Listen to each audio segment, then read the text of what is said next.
मुसलमान होना है तो शाकाहारी होना जरूरी नहीं है। बगैर शाकाहारी हुए भी कोई मुसलमान हो सकता है। आपको मुसलमान होना है तो शाकाहारी होना जरूरी नहीं है। बगैर शाकाहारी हुए भी कोई मुसलमान हो सकता है। आपको ईसाई होना है तो शाकाहारी होना जरूरी नहीं है। बगैर शाकाहारी हुए भी कोई भी ऐसा ईसाई हो सकता है। आपको सिख होना है तो शाकाहारी होना जरूरी नहीं है। बगैर शाकाहारी हुए भी कोई सिख हो सकता है। आपको सिंधी होना है तो शाकाहारी होना जरूरी नहीं है। बगैर शाकाहारी हुए भी कोई सिंधी हो सकता है। आपको हिंदू होना है तो भी शाकाहारी होना जरूरी नहीं है। बगैर शाकाहारी हुए भी कोई भी हिंदू हो सकता है। मगर आपको जैन होना है तो शाकाहारी होना जरूरी है। मगर जैन होना है तो शाकाहारी होना जरूरी है। बगैर शाकाहारी हुए कोई जैन नहीं हो सकता है। इसीलिए कहा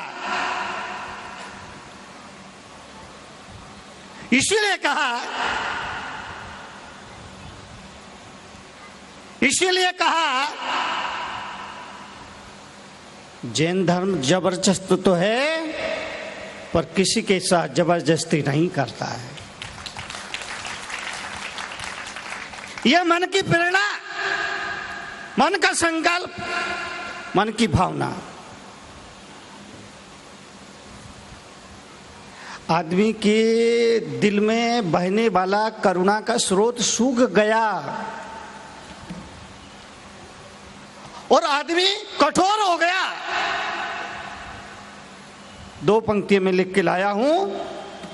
3000 साल में इतनी सी बदली है दुनिया। 3000 साल में इतनी सी बदली है दुनिया। तब दौर पत्थर का था, अब लोग पत्थर के हैं। 3000 साल में इतनी सी बदली है दुनिया। तब दौर पत्थर का था, अब लोग पत्थर के हैं। हमारे मन में जो करुणा का स्रोत बहता था सूख गया।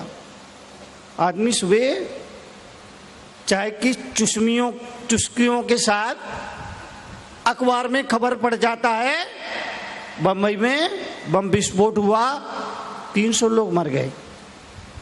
उसके हाथ नहीं कांपते। 300 लोगों की मृत्यु का समाचार आदमी चाय की चुस्कियों को चुस्कियां लेते पड़ जाता है। क्यों? संवेदना सूख गई।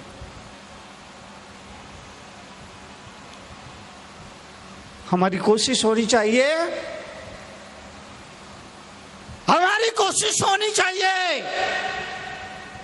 आज की सच्चाई तो ये है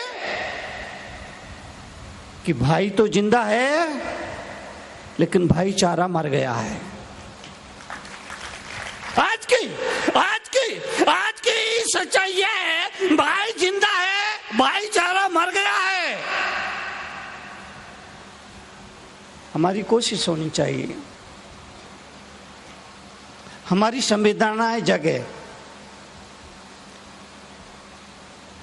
मन में बहने वाला करुणा का स्रोत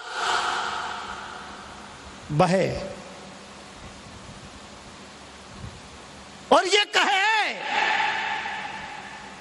कि जियो और जीने दो। करुणा का स्रोत बहे और हर आदमी का दिल ये कहे कि जियो और जीने दो। जिस तरह हमें अपना जीवन प्यारा है, सबको अपना जीवन प्यारा है। कीड़े हो, मकोड़े हो, चींटी हो, देखिए विसंगति देखिए। एक धर्म है जो चींटी को भी बचाने की बात करता है और एक धर्म ये है जो किसी जानवर की हत्या करने को धर्म समझता है। बात को समझना। एक धर्म है जो चींटी को मारना भी पाप समझता है।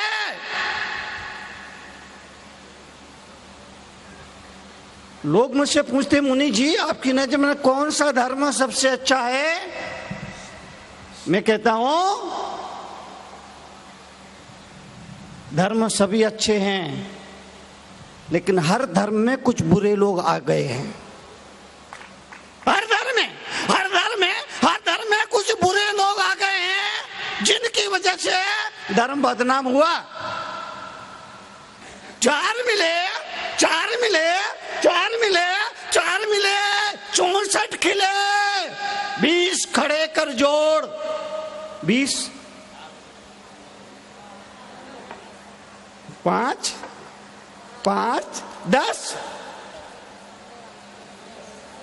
सामने वाला 10, 4 मिले 64 खिले, 20 खड़े कर जोड़। और क्षमा ऐसी चीज है हर से रोम करोड़। क्षमा ऐसी चीज है हर से रोम करोड़। इसीलिए महावीर ने कहा क्रोध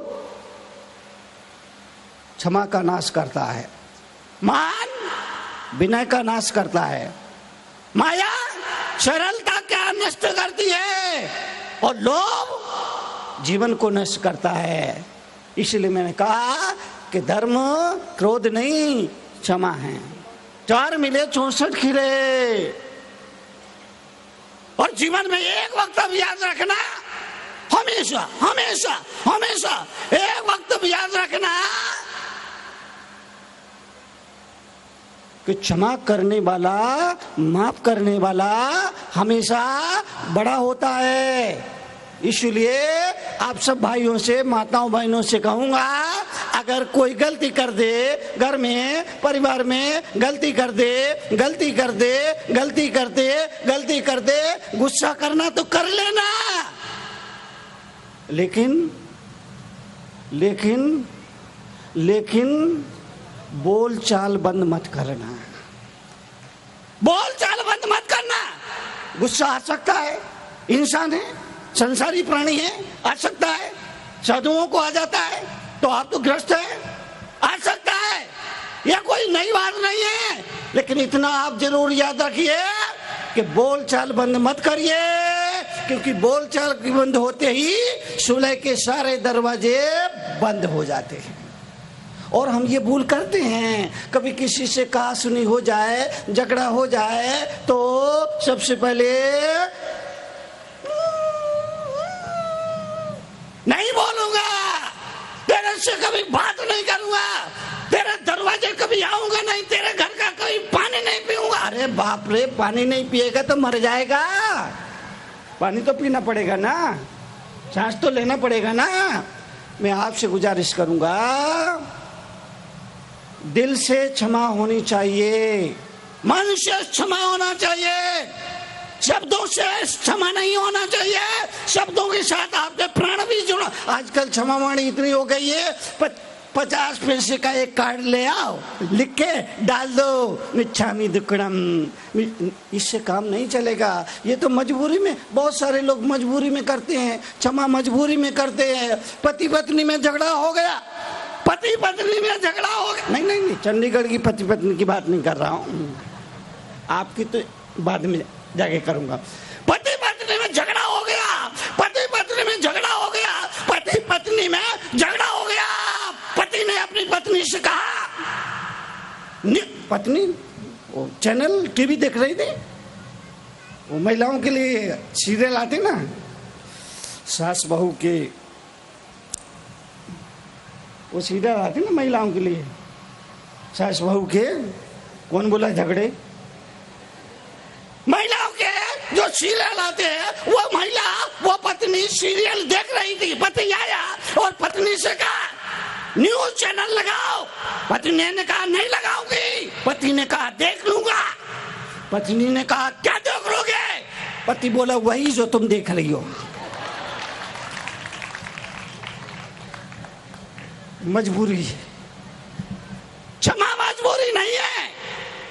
क्षमा बड़न को चाहिए, छोटन को बड़ा होता वो जो माफ कर देता है, बड़ा होता वो जो इसीलिए आपसे निवेदन, जीवन के लिए, जीवन के परिवर्तन, जीवन की समृद्धि के लिए बात को समझना जरूरी है। बात बात में बात है। सामने से एक डोली आ रही थी, शादी हुई थी, दुल्हन डोली पे बैठ के आ रही थी, उधर से एक डोली आ रही थी, इधर से एक अर्थी जा रही थी। उधर से डोली आती है, इधर से अर्थी जाती है, उधर से डोली आती है, इधर से अर्थी जाती है, उधर से डोली आती है, इधर से अर्थी जाती है। दोनों का आमना सामना हुआ तो दोनों में जरा गुफ्तगू हुई और अर्थी ने डोली से कहा, बहन, चार तेरे भी हैं, चार मेरे भी हैं। अर्थी ने डोली से कहा, बहन, चार तेरे भी हैं, चार मेरे भी हैं, फूल तुझ पर भी हैं, फूल मुझ पर भी हैं। अर्थी ने डोली से कहा, चार तेरे भी हैं, चार मेरे भी हैं, फूल तुझ पर भी है, फूल मुझ पर भी है, रोते तेरे भी हैं, रोते मेरे भी हैं। रोते रोते रोते रोते रोते तेरे भी हैं, रोते मेरे भी हैं। फर्क सिर्फ इतना है, तू दुनिया में आ रही है, मैं दुनिया से जा रही हूं। फर्क केवल इतना है, इस फर्क को समझिए। धर्म के क्षेत्र में आने वाले लोगों से कहा जाता, आचार्य कुंद कुंद ने समयसार में कहा, मिलेच की भाषा में समझाओगे तो उससे समझ में आएगा। यही बात मैं आपसे निवेदन करता हूं। धर्म वो है जो जीवन से बोला जाता है। जो जिब्बा से बोला जाए वो धर्म नहीं, जो जीवन से बोला जाए वो धर्म है। जीवन के लिए, जीवन के परिवर्तन के लिए। इस मुल्क के ज्ञानियों ने, ऋषियों ने कहा,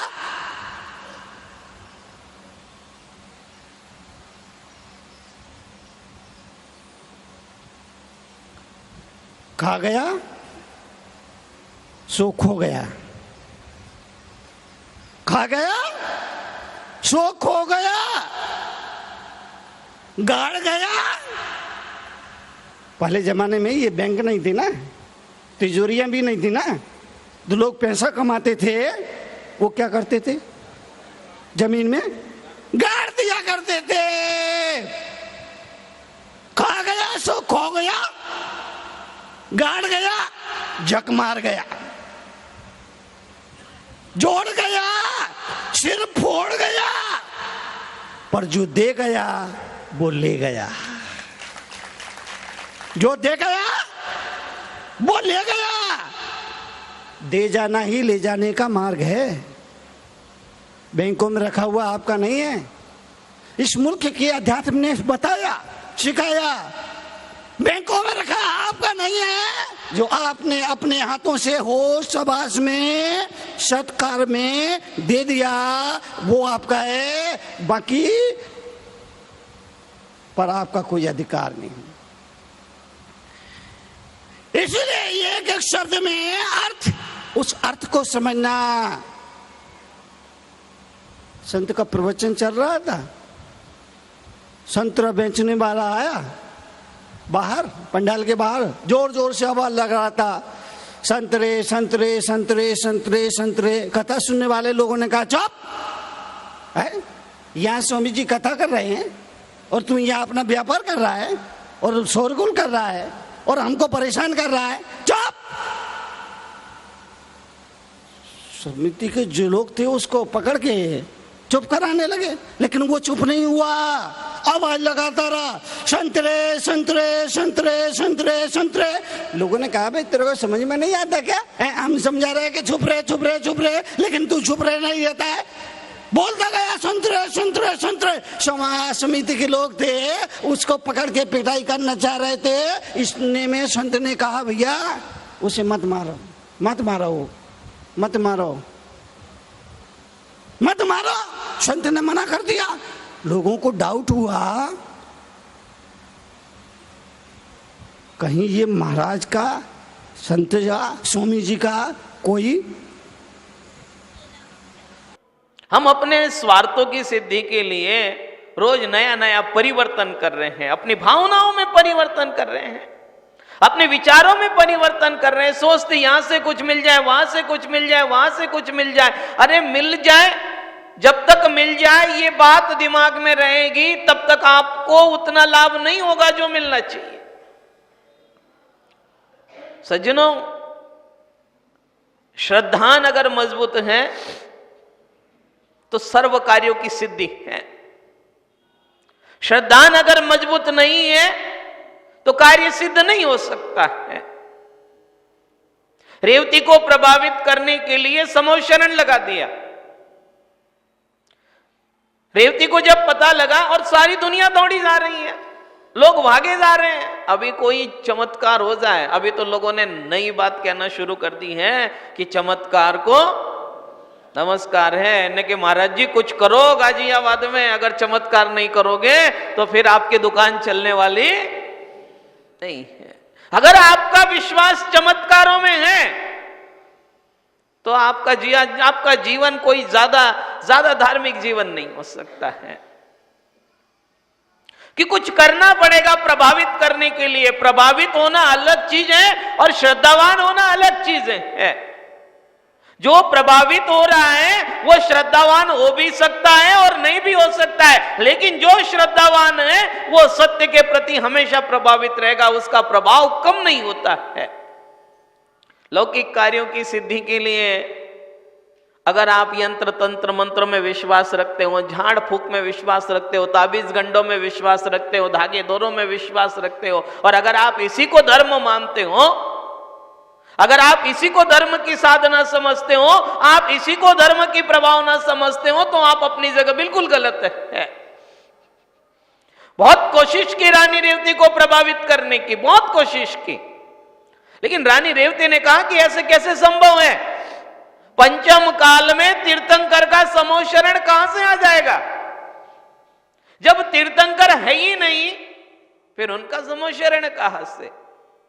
और अगर आप लोगों में से कोई होता तो भाग लिया होता कि चलो ऐड आ रहा है समोशरण का, बैठेंगे वहां समोशरण में जाएंगे। वो सबसे पहले विचार करती हैं कि पंचम काल में जब तीर्थंकरों का साक्षात सानिध्य नहीं है तो तीर्थंकरों के अभाव में समोशरण किसका? क्योंकि समोशरण जब भी लगता है किसका लगता है?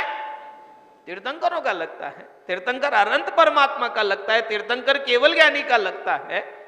फिर ये समोशरण कहां से आ गया? लेकिन वो उसको प्रभावित करने का जो प्रयत्न किया जा रहा था वो प्रभावित नहीं हुई। अंत में जो उसे प्रभावित करने की कोशिश कर रहे थे, अंत में उन्होंने जाकर के कहा कि धन्य हो तुम्हारी श्रद्धा को, धन्य हो तुम्हारी आस्था को।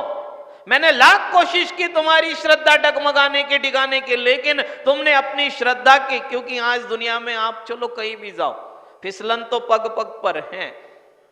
इतने रास्ते हैं फिसलने के, इतने रास्ते हैं फिसलने के, जैसे पानी में काई जम जाती है और उस पानी में अगर आप पैर रखो तो बिना किसी के धक्का लगाए आप फिसल जाओगे। ऐसे संसार के मार्ग में, मिथ्यात्व के मार्ग में, खोटे मार्गों में इतनी फिसलन है कि वहां पर किसी को हाथ खींच करके ले जाने की जरूरत नहीं है। आदमी खुद जाएगा और फिसल जाएगा, रपट जाएगा। बचना हमें है, सुधार हमें करना है, अपने को हमें संभालना है। अगर हमने अपने आप को संभाला, और हम अपने आप को कब संभालेंगे? जब हमारा श्रद्धान पावरफुल होगा, मजबूत होगा। आज आप दुनिया में जो पदार्थ हैं उनको पावरफुल के रूप में ग्रहण करना चाहते हो, लेकिन आप कभी अपनी श्रद्धा को नहीं देखते हैं। नमोकार मंत्र है, नमोकार मंत्र वही है जो अंजन चोर ने जपा। सिद्ध चक्र महामंडल विधान नहीं वही है जो मेहनत सुंदरी ने किया। ये वही मंत्र हैं। जाप वो करते हैं, विधान वो करते हैं, उनको लाभ मिलता है। वो पूजन, वो विधान हम करते हैं, हमको लाभ नहीं मिलता। भाई किससे पूछ रहे हो? मुझसे पूछ रहे हो? अरे अपने से पूछो कि उस विधान को करने के बाद भी आपको लाभ नहीं हुआ तो क्या मंत्र बदल गए? धर्म बदल गया? धर्म शाश्वत है, नमोकार मंत्र शाश्वत है, वो बदलने वाला नहीं है। अगर कुछ बदला है तो आप अपने को जब टटोलोगे तो आपको पता लगेगा कि जो बदला है वो क्या बदला है, वो आपकी श्रद्धा बदली है, वो आपकी श्रद्धा कमजोर हुई है। वो गंधोदक लगाते हैं, उनका कुष्ठ रोग दूर हो गया। आप गंधोदक लगाते हैं, आपका सिर का दर्द बढ़ जाता है, कम नहीं होता। गंधोदक में फर्क आ गया। हाँ, लगता तो कुछ ऐसा है जैसे भगवान जी बदल गए हो। भगवान जी नहीं बदले, मंत्र नहीं बदले, धर्म नहीं बदला, ना धर्म की जो शक्तियां थी उनमें कोई कमी आई। हाँ, अगर कमी आई है तो वो कमी उस श्रद्धावान में आ गई है, उस श्रद्धालु में आ गई है कि जितनी श्रद्धा के साथ उसको वो धर्म कार्य करना चाहिए था वो नहीं कर पा रहा है। इसलिए बहुत जरूरी है कि आपके द्वारा जो क्रियाएं की जा रही हैं उस क्रिया में सबसे पहले श्रद्धा हो। श्रद्धा नींव है, आधारशिला है। बहुत भली मानती हैं आप लोग जानते हैं कि अगर मकान की नींव कमजोर होगी और अगर आपने कहीं ऐसे बड़े बड़े टावर बना दिए 25-25 मंजिला और अगर उसकी नींव कमजोर हो गई तो वो अधिक समय तक टिक करके रहने वाली नहीं है। हो सकता है बनने से पहले ही गिर जाए, हो सकता है बनने से पहले ही टूट जाए, हो सकता है, संभावना कुछ भी है। कभी यह भी हो सकता है कि बनने के बाद टूटे, कभी यह भी हो सकता है कि बनने के 2-4 साल बाद टूटे, लेकिन वो टूटेगी जरूर। क्यों? क्योंकि उसकी फाउंडेशन, उसकी नींव कमजोर है। आपको भी अगर रोज अगर आपका मन चलायमान हो रहा है, डगमगा रहा है, तो वो इसीलिए कि आपकी श्रद्धा की नींव कमजोर है। उसको बहुत प्रभावित करने की कोशिश की। रानी रेवती ने कहा कि नहीं, ये कोई माया जाल है, ये मिथ्या भ्रम है, इसमें सच्चाई कुछ भी नहीं है। लोग दौड़े जा रहे हैं, निकलने वाला बीच रास्ते में उसका मकान पड़ता है, कहता है आप नहीं चल रही हो, वहां तो बहुत भीड़ है। अब लोगों की श्रद्धा का अर्थ भीड़ से हो गया। लोग जहां भीड़ को देखते हैं वहां श्रद्धा देने लगते हैं। भीड़ कम होने लग जाए तो उन्हें लगता है कि यहां तो कुछ है ही नहीं।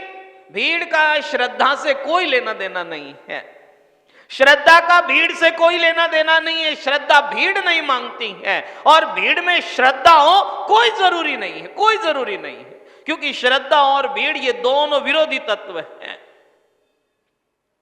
जहां भीड़ जा रही है वहां आप जा रहे हो तो इसका मतलब ये मत समझना जहां भीड़ है वहां बहुत सारे लोग हैं, लोगों की भीड़ है और आप ये सोचते हो कि वह धर्म हो रहा। कोई जरूरी नहीं है जहां पर भीड़ हो वहां श्रद्धा हो, और जहां श्रद्धा है वो अकेला बैठा हो, भीड़ नहीं है। तो ये मत समझना कि अकेला बैठा है इसलिए श्रद्धा नहीं होगी। नहीं, हो सकता है पूरी भीड़ में श्रद्धावान एक भी न मिले और जो अकेला बैठा है वो अकेला श्रद्धावान हो, संभव है।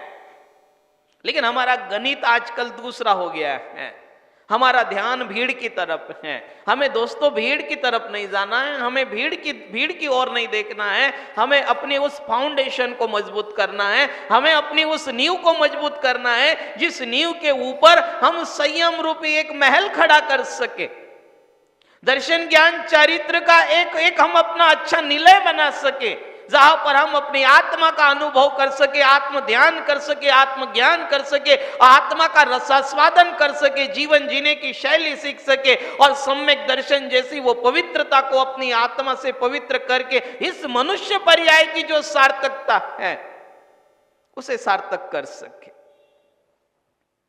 उन फूलों की कोई कीमत नहीं है जिनके अंदर खुशबू नहीं है। फूल वही मूल्यवान है जिसमें खुशबू है, जिसमें सुगंध है, जिसकी अपनी महक है। और अगर फूल को हाथ में लिए जा रहे हो, कागज के फूल खुशबू नहीं देते। अगर तुम नकली इत्र छिड़क करके खुशबू लेना भी चाहो तो उस नकली इत्र छिड़के हुए कागज की खुशबू बहुत लंबे समय तक नहीं रहने वाली है। फूल तो सूखने के बाद भी खुशबू देते हैं। श्रद्धा अगर मजबूत है तो श्रद्धा में निरंतर खुशबू है, श्रद्धा में निरंतर अतिशय है। स्वामी समंत भद्रदेव एक बात कहते हैं, आप लोग कहते हो कि चमत्कार को नमस्कार है, और आचार्य समंत भद्रदेव कहते हैं कि ऐसा नमस्कार करो कि जिसमें खुद अतिशय हो जाए। चमत्कार जैसे शब्द का तो कोई प्रयोग ही नहीं है।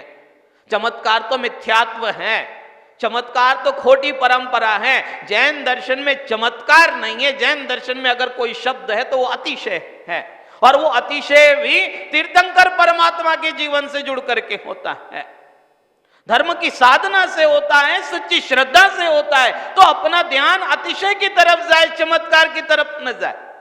और फिर जिसे धर्म की साधना करनी है, जिसे आत्म उपलब्धि प्राप्त करनी है, जिसे अपने शाश्वत स्वभाव को प्राप्त करना है, वो बाहरी प्रभावी वातावरण से प्रभावित नहीं होता है, ना होना चाहिए उसे। आपसे एक छोटी सी बात कहने के लिए आया हूं, बस वो यही है कि हम मंदिर में आने से पहले, पूजा करने से पहले, जाप करने से पहले, स्वाध्याय करने से पहले, करे जरूर, करना बंद न करे, लेकिन उसको करने से पहले अपनी श्रद्धा को जरूर नाप ले, अपनी श्रद्धा को जरूर देख लें, अपने को श्रद्धा के तराजू में तौल लें, श्रद्धा का थर्मामीटर अपने पास रख लें, और उसका पारा निरंतर ऊपर बढ़ता जाए, उसका पारा डाउन ना हो, नीचे ना हो, ताकि तुम्हारे द्वारा जो क्रिया की जा रही है, तुम्हारे द्वारा जो धर्म की आपके द्वारा धर्म की साधना की जा रही है और आपको लाभ नहीं हो रहा।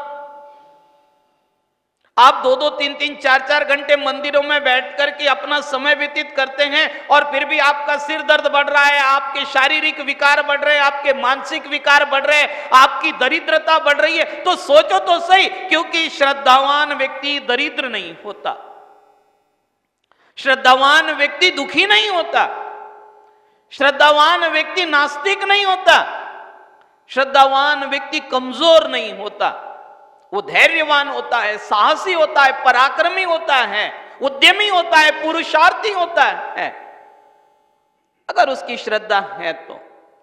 और अगर हमारे जीवन में हमारी धर्म साधना फल नहीं दे रही है, तो विचार करना चाहिए, यस्मात् क्रिया प्रतिफलन्ति न भाव शून्य, कि हमारे द्वारा जो क्रियाएं की जा रही हैं, वो क्रियाएं हमें आत्म लाभ क्यों नहीं दे रही हैं। आप व्यापार करते हो, 1 महीने तक रोज दुकान पर जा रहे हो, आ रहे हो, कभी किसी दिन बैठ करके चिंतन तो करोगे कि 1 महीने में आपने कमाया या गंवाया? आप चिंतन करोगे। उसी तरह से आप आत्मा के साथ बैठ करके अपनी आत्मा में चिंतन करो कि आप इतने वर्षों से धर्म की साधना कर रहे हैं, चावल चढ़ा रहे हैं, अभिषेक कर रहे हैं, गंधोदक लगा रहे हैं, हार दे रहे हैं, स्वाध्याय कर रहे हैं, जाप कर रहे हैं, पता नहीं साधु के साथ पद विहार कर रहे हैं। कभी किसी दिन बैठ करके चिंतन तो करो, अपनी आत्मा से पूछो तो सही कि आपने कितना लाभ प्राप्त किया, कितना लाभ आपको हुआ, कि कुछ लाभ है भी या नहीं, या केवल आगे बढ़े चले जा रहे हैं, बस ऊपर से नीचे दौड़ते चले जा रहे हैं।